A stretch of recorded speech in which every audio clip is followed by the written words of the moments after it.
We'll call the meeting to order then. Welcome, everyone. First item is a public comment. Anyone here for that?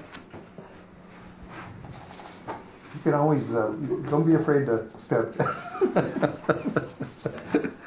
All right. Move on to the minutes from August 25th. I'd move on the minutes. Second. All right, we've got a motion and a second. Approve the minutes as presented. Any questions or discussion on those? Hearing none. All those in favor signify by saying aye. Aye. Aye. Aye. Okay, we got the mayor there. Any noes? Hearing none, motion carries unanimously. Thank you. Financial statements for September.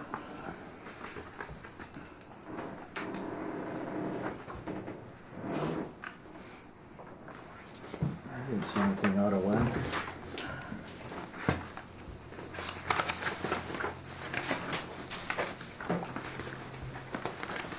I'll move on the financials.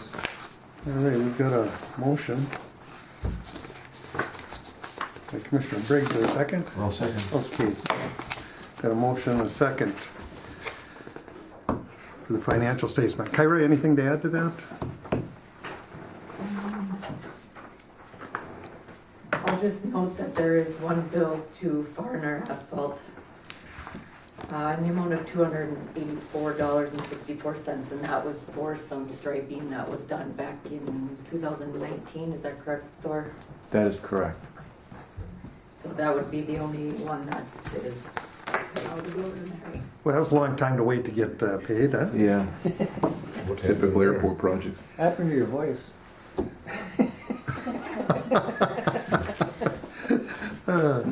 All right, well, with that, Lucky husband. with Kyra's point, I guess we had a motion and a second, didn't we? Yep. All right. Any further questions, comments? Hearing none. All those in favor signify by saying aye. Aye. Aye. Aye. Any opposed? Motion carries unanimously. Engineers report. Take it away. Well, we have our usual updates this morning, and I don't see Bob on the line. Bob Coors, are you on there? But I do see Steve. So, Steve, if you wouldn't mind sharing any updates that you have for the terminal update. Including Steve, the jet bridge, please. I certainly can. We'll start with the jet bridge. We had been continuing to monitor and forward, thanks to Jake, measuring kind of the racking or out of alignment on the jet bridge levelness as it's used daily and weekly. I think we last sent them an update about maybe 3 weeks ago, 3 or 4. Haven't heard anything back. I followed up with the general manager at Bear Bridge, Brad Darland, about 2 or 3 weeks ago, and he informed me he no longer works for Bear Bridge, and also informed me he didn't think it looked good in terms of that company, staying open for business. I'm not really sure if they folded or not. I do have some phone calls into some of the other folks we had been working with during the project, the main project manager, John Borowitz. But I've not gotten any return calls, so not sure what's happening. I'll continue to try to reach out and verify, are they active, are they not active, to follow through on any warranty type items for that jet bridge and try to get to the bottom of this racking situation.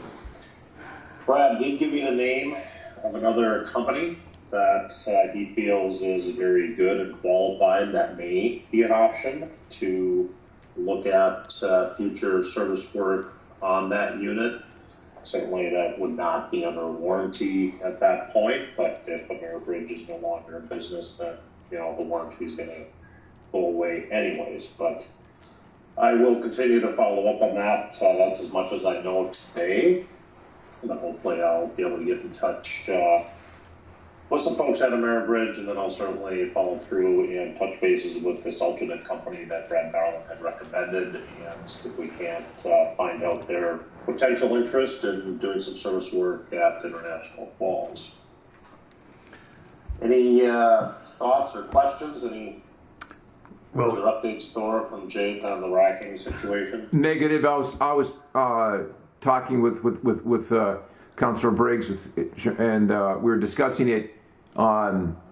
It's racking even more, and and I was sharing with him about the procedures that they would do to give us the codes to get in to level it, and without their input, at least up to this point, we have not been able to do that. So it's at a critical area right now, but unfortunately, it's a low bid situation, and I don't believe the company. It may not even be in existence right now anymore. scary. Thor and I were out there in last winter, as I recall, That is correct. and they had sent a team up, and I got to say those two gentlemen were honest. And Yeah. they told us because of this wide swing Right. and the slope of the building, this exactly. just really isn't going to work. I mean, we needed a solution, and they said that temporarily what they did would work, and it did. But they were just what they said. Over time, you're going to have the same problem, and here we are. Yeah, Steve, I think the main thing is if we can get the code so we can get in there to manually level it on our own. Somehow if we can at least do that. I don't think the problem's ever going to go away, but we should be able to go in there every so often and manually Adjust it. Yep. And level it out. Yeah, it's a really good point, going to this maybe eyes wide open and at least understand what, locally you can do to adjust and react as it starts getting, more than 1.5 inches, let's say, out of alignment. I think they had always said 3 inches or 3.5 is their sort of max tolerance, but at that point you're really feeling it, obviously. It almost gives you vertigo walking down the thing, so. It's dramatic. Good point. I'll see what I can do to follow up and get a hold of somebody there. There was, I can't remember his name, but I'll see if I can find it in an email. I want to say it was like Elroy. Seemed to be a Yeah, that's the guy named Roy. smart guy in terms of, understanding that unit and its ins and outs and quirks and what can be done. So I'll see if I can track him down as well. I like the idea of if there's some way we could do it here locally, Right. because what they were explaining to Thor and I, it isn't just the everything interacting there at the bottom. It goes through the whole system. Probably one of the reasons the roof fell and everything else that was going on, and we're not in a good position right now, and with winter coming again. And We just need to be able to do it ourselves. yep, I agree. It can't be that hard to get in a PLC and manually bring that one side up. Absolutely. In fact, they leveled it out in one day, didn't they? Is that correct? Yeah. It'll probably take them Yeah. 20 minutes. Yeah. Right. All right. Well, please, continue. Unless there's any other comments or questions. I mean, other than that, it's working good. Yep. So, Okay. Skateboard. We'll keep an eye on it and better updates, within the next few weeks and before the next meeting. In addition to that, you experienced some, I think it was late August on the 29th maybe, some additional leaking through the roof in the main terminal area. That was after some, I want to say maybe July leaks that they had went up, found a closure piece at the high point of the roof that some caulking had de-adhered. We got that corrected, but then you had some more leaks after that point.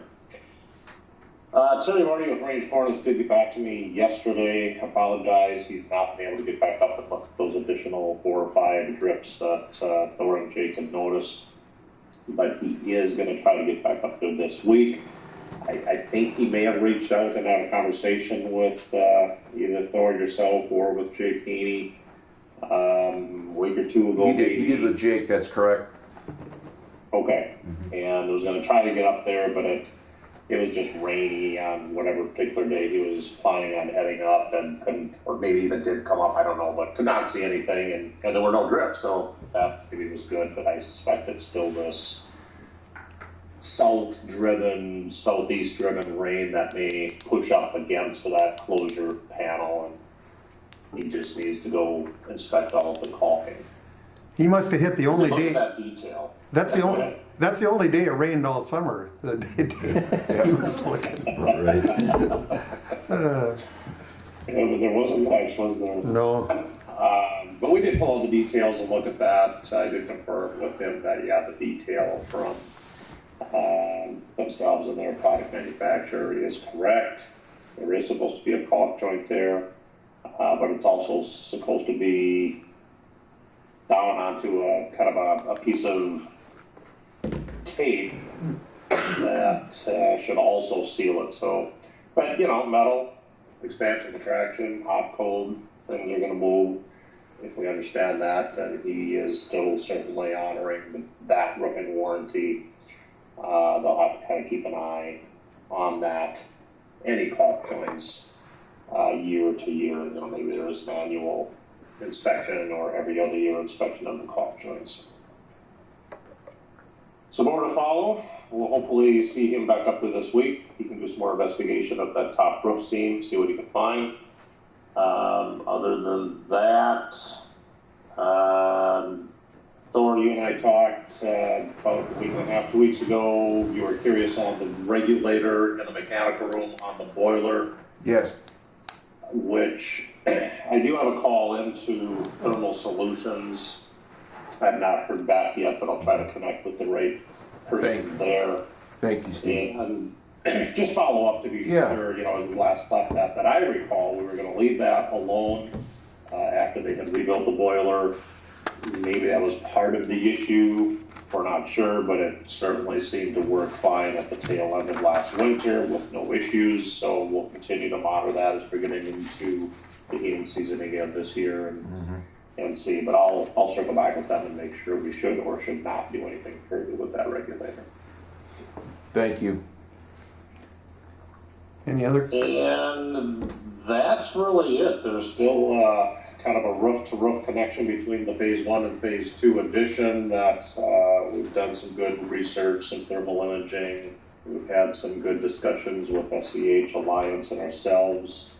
I am circling back with Hamilton to see if we can pull them back into the story and maybe do some additional sealing or foam insulating from the underside against that connection seam. I think we all agree it's probably the condensation issue that builds during the winter months and creates some frost up at that seam. And as it warms up a little bit in late February and March, it starts to drip.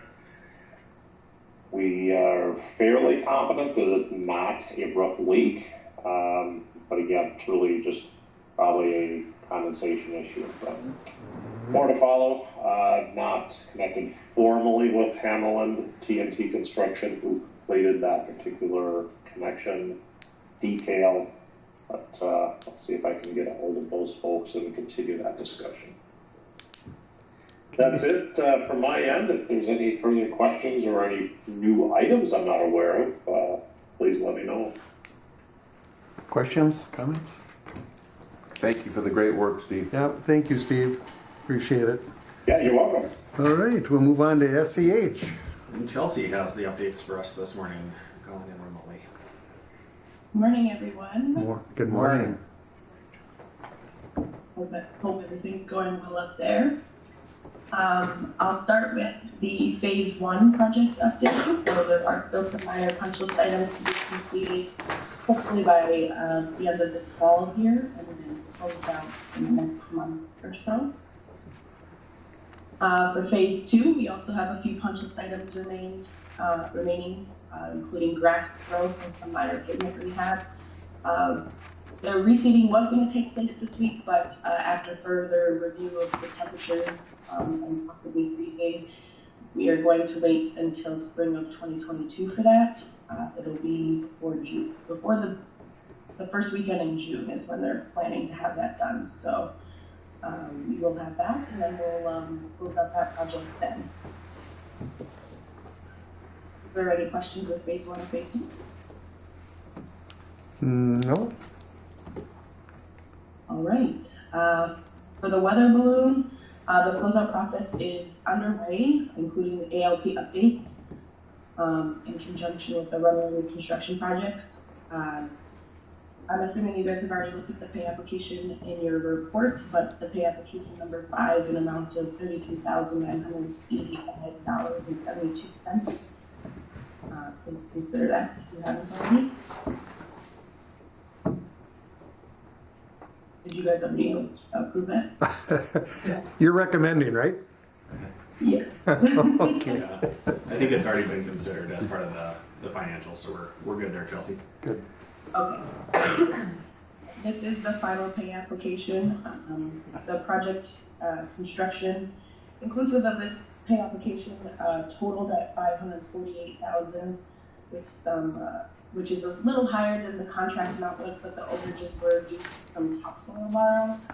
There were some poorer soils than was expected on the site, and this should be justifiable to the FAA for 100% reimbursement to the regional local share for that. So with that, that would close that project out then. Okay. Correct. Yes, that would be the last pay application. You can take one off the list. Yes, that's good. Alrighty. And then for phase 3, I'm going to share my screen here. You guys see the presentation? Yep, we can see it. So for phase 3, we're continuing work on phase 3D. And that'll go until mid-October. And the things that have been completed since last September, we're placing the rest of the aggregate base and density testing all of that, as you see in the photos here. Paving began in mid-September. The base layer is completed, and the surface layer should be completed this week. So this is them paving that base layer, and then now they're onto the surface layer. I don't know if you have any other updates with that, Sean. No, they had a late night last night, trying to get as much done as they can. There's some rain forecasting for the end of the week. I never want to say that they're on track to finish today, because you never know what the plant has in store for, the bituminous plant has in store for everybody. But they have 3 lanes to pave today, and then some access roads and some minor stuff. So things are looking good to wrap that up today, if not early tomorrow. So I think we're in good shape. It's a lot of material, when you get out there and you start looking at how much is actually out there, and the paving crew that's there. I mean, I don't know how many lanes did they do. 5 lanes yesterday. They did. It takes about 3 hours per lane, and about 1,000 tons of asphalt. They move it pretty good. I watch them out there. That thing, Yeah. that machine is moving steady.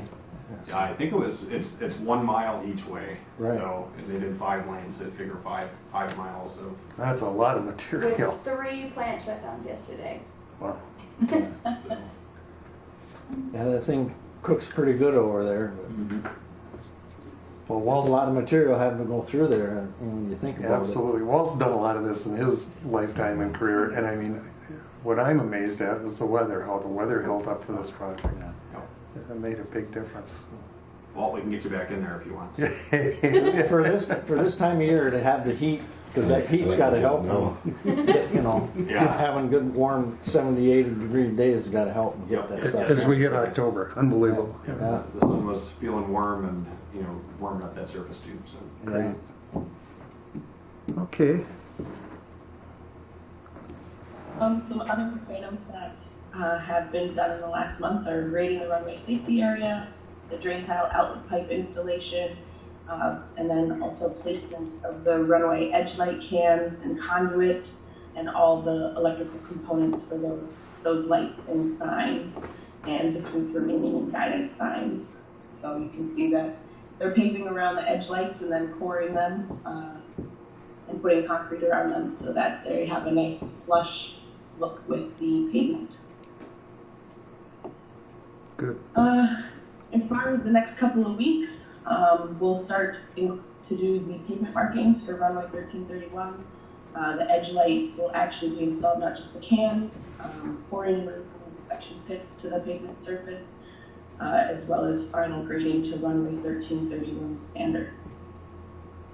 Runway 1331 is set to open on October 18th at 8 a.m. This is obviously contingent upon FAA inspection and approval and completion of all of the required work items to get that runway open. But as far as schedule goes, it looks promising. We do meet every Tuesday at 3 p.m. to 3:30 to review project progress and update the schedule for the upcoming week. This week it was shifted to today because we have an FAA meeting at 11, so we wanted to accommodate that. So today the meeting, so this week the meeting is today, Wednesday at 3 p.m. Good. And for all work that has been completed, that will be in pay application number 5 for KGM in the amount of $2,905,288.82. A big pay application there, but they've done a lot of work. Any questions with any of that? We'll need to act on that one, Carla, right? Will we need a motion on that one? Oh, it's covered. Okay, good. All right. I always like to add that that is funded by the FAA at 95%, and the remaining 5% is funded with the bond funds that we were successful in attaining. So it's a big payout, but it is 100% funded. Great. All right. Anything else for Chelsea? Or Chelsea, do you have anything more to share? No, I don't think so. That covers it for me. Well, they're letting you off easy today. I know. Thank you. All right, we'll move on then to the, building area? Casey, what do you got? I don't have a whole lot for everyone today. We're kind of diving in on our end, working on inventory, and Jackie's starting some forecasting efforts. She is working on a draft user survey that we want to send out. So Kyra and Thor, I'll probably reach out to you separately to get some information for airport tenants and others and get some feedback on that survey. But we are looking to get that out probably here in the next week. Okay. And yeah, so I don't have much of an update. This month we're kind of running with things on our end, and then Jackie and I will probably be at your October meeting to provide a more detailed update on where we're at. And I had a brief conversation with Sean last night, just keeping it up front to remind us about the area for the above ground fuel storage. I'm part of that study. Thank you. All right, any questions for Casey? Sequencing nightmare. We'll move on then. And the rest of the items are just included in your memo. I think the bond paperwork's working its way through the MnDOT system, and you should be getting that reimbursement, and just a few meetings with SkyWest and FAA. We did have some good coordination, and this is maybe just more anecdotal than anything, but just to share some of the complexities of what the FAA does to us on a daily basis. But the aircraft are arriving and departing the temporary runway right now. The FAA has a specific chart cycle that ends on October 7th. And the way things were working out in the FAA world is that aircraft, specifically SkyWest, would not be able to depart under instrument conditions, which they're required to do by their regulations, per the FAA guidance. So Matt Stewart, who's a planner with SEH and a few others, Chelsea, coordinated with FAA, the flight procedures people in SkyWest, and we had this meeting to figure out that this is kind of ridiculous because nothing really changed from October 7th to October 8th. And there for a little while they were going to say that the SkyWest planes wouldn't be able to come in for about 2 weeks. But we got the FAA on board, thankfully, to accept that there's a NOTAM now that'll be placed for SkyWest to allow them to depart under instrument conditions from October 7th till when the runway opens on October 18th. So it was, you just kind of look at the paperwork side of things and the regulations and the things that kind of come with that. Literally nothing changed on your temporary runway, but for some reason or another, there was the FAA would not allow that instrument departure. But we got there. We got a NOTAM. They made a special provision for you guys. So we're back in business. to open on the 18th. 2 weeks would have hurt us. It's been, yeah, credit to Sean and the team. Oh my, the NOTAMs, unbelievable. It's hard to describe. It's Even with the NOTAMs out there, watch some of these guys come in and, you know, I'm trying to marshal them and they're gonna come in on the exit point, you know. yes. And they, I mean, some of the things that We I've have- had them do out there. we have seen it doing all. 360s out there. Yes. Excuse me, could you please put the brakes on? Thank you. You should share your flight check person that called about the NOTAMs. The FAA wrote the NOTAMs, and then the FAA flight check people. You should share that story. Okay. Okay. Real quickly, I'll try to be brief. The NOTAM system, the language in itself is adequated, and it's still very coded, and it's very cryptic. And they leave it up to pilots and dispatchers to figure out exactly what NOTAM language is. But when you have an astronomical amount of NOTAMs on your project, and they're very complex, as we do, I am getting calls. I'm getting calls. There's one right there. I'm getting calls daily, all through the day, half through the night. People asking, calling up because my name's on the NOTAM list for the PPR for wingspans greater than 64 feet. Okay? So I have to explain to them it was an FA thing. They came up with this number. What they didn't take into consideration after the fact that the CRJ is 70 feet 7 inches, etc. And we did all this. Okay, great. But all the people reading the NOTAMs are all confused. And last week, today is Wednesday, and for the sake of the conversation, Thursday morning at 8 o'clock in the morning, I get a call from John Doe, who was flying for the FAA. He's flying flight check, okay? So if there's anyone who knows the NOTAM system and should be able to read it blindfolded even without Braille, he literally called me up and said, hey, this is John Doe, a flight check November 2 to be specific.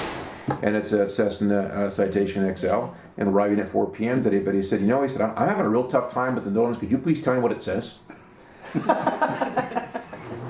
I just thought, that's it. And it's totally crazy. It literally. That old saying, hi, I'm from the government and I'm here to help. You bet. It's not part of the program. Unbelievable. The bureaucracy of it, you know. Okay. That's it, John. Thank you. Any questions or comments? Pretty quiet bunch. I'm just glad to get the main runway open. Kyra, you have We've had a anything lot for of us? delays and a lot of cancellations. Oh, go ahead. Because of ceilings. Someone else. Yeah. Who's going? Kyra, you go. I can cover the reimbursable agreement since Kyra's a little bit better. The reimbursable agreement. So last year you signed a reimbursable agreement to do the flight check.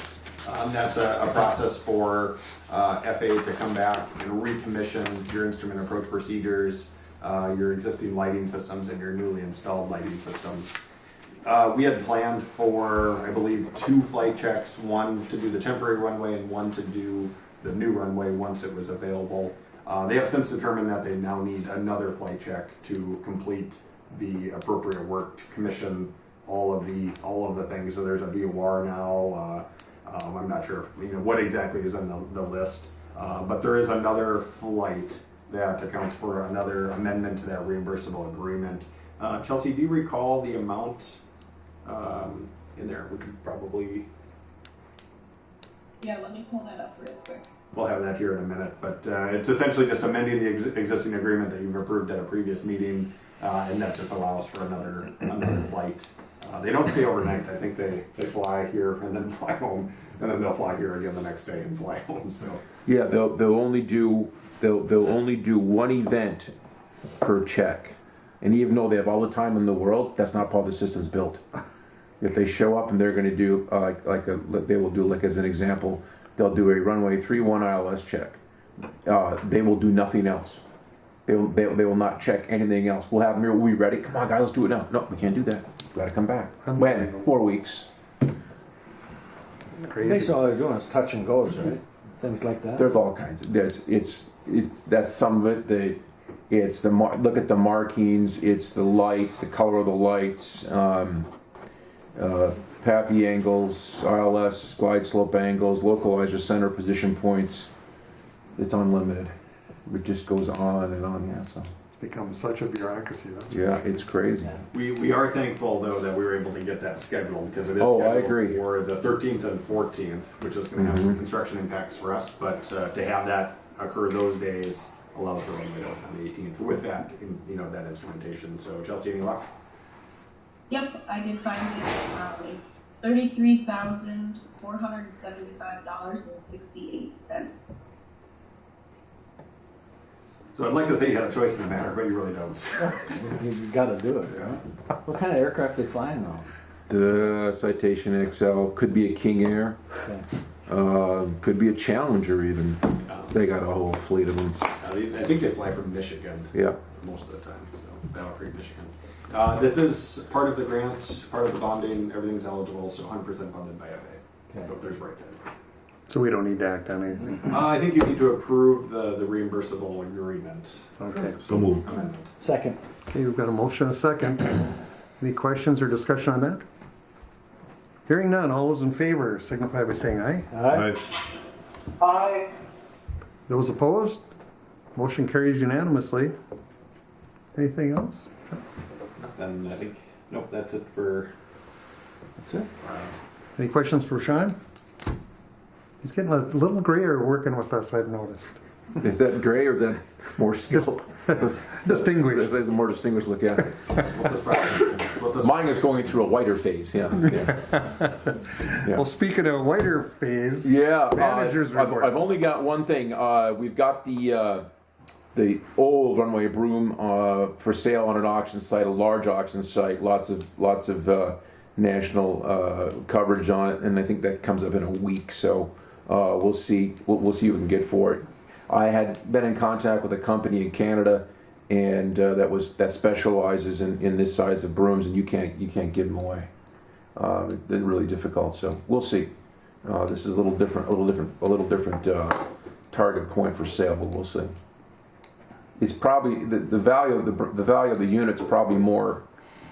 It's probably more valuable disassembled than as is. So we'll see. That's all I have. How's that? All right. Any questions for Thor? Got off easy today, Thor. Thank you. Next meeting? Any other business? I'm sorry. Well, and secretary report, but We got to get a Saturday report. she can tell us anything here. Why don't you have Nick read it for you? Or give it to me and I'll read it for you. We could I do could fall note. asleep, but they could hear me. We could do note cards. I may fall asleep, I but they think can hear it's me. kind of fun to listen to her. Oh, that's neat, yeah. Thanks. I don't have too much employments in the packets for August. Again, we were up for the month. Good. The NOAA lease was finally finalized, so we have all leases final now and executed, so we're good to go on all of them. Wonderful. The website edits have been completed and the new website is live now, so that should be good to go. I've been getting monthly updates on our digital marketing from Spectrum Reach, and the analytics have been looking very well, so I think we're getting some good feedback from that. And then the last thing, I had somebody call a couple of weeks ago with a concern that masks weren't being mandated in the terminal area of the building, and when her and her granddaughter had flown out, she had noticed that SkyWest and TSA were the only people that were wearing masks, and then people on the airplanes. And I explained to her that due to it there not being a state mandate and us not being a federal building, we can't mandate it. It's a recommendation by those to wear a mask in the unsecured area. So I just she wanted me to make sure I relayed that information to the commission. So.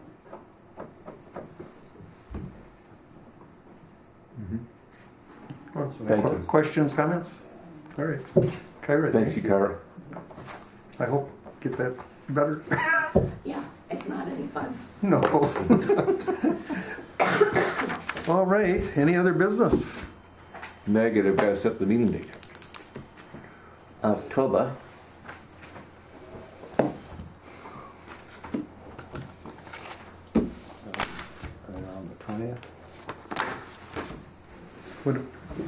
What would be the day? 27? 27th? 27. Of October? That's what I said. Okay, that's it then. Okay, thank you, 27th of everyone. October. All right. Thank you, everyone. Appreciate the input. Nice short meeting. Motion to adjourn would be in order. So moved. Got a motion? Suppose I better second. That's without you, nothing happens.